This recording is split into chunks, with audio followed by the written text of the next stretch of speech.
આણંદના કરમસદ ખાતેથી આગામી તારીખ 26મી નવેમ્બરના રોજ કરમસદથી કેવડિયા એકતા પદયાત્રાનો શુભારંભ થશે, જેમાં સરદાર વલ્લભભાઈ પટેલની 150મી જન્મજયંતિ નિમિત્તે આ પદયાત્રાનું આયોજન થવા જઈ રહ્યું છે।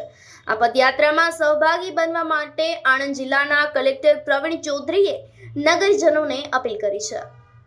આ વર્ષે સરદાર વલ્લભભાઈ પટેલ શ્રીની 150મી જન્મજયંતિના નિમિત્તે સમગ્ર દેશમાં જુદા જુદા આયોજનો કરવામાં આવી રહ્યા છે। આ સરદાર સાહેબની જે 150મી જન્મજયંતિનો વર્ષ છે, આના જ ઉપક્રમે સમગ્ર ગુજરાતમાં પણ બધી 182 વિધાનસભા વિસ્તારોમાં પણ એકતા પદયાત્રાનું આયોજન કરવામાં આવ્યું હતું અને આના જ ભાગરૂપે હવે એક રાષ્ટ્રીય પદયાત્રા 26મી નવેમ્બરના રોજ સરદાર સાહેબના આ જે વતન છે કરમસદ અને અહીંયાથી લઈને કેવડિયા સુધીની પદયાત્રાનું આયોજન થયેલું છે। આ પદયાત્રામાં સહભાગી થવા હું આણંદના તમામ નગરજનો અને જિલ્લાજનોને તમામને નમ્ર અપીલ કરું છું।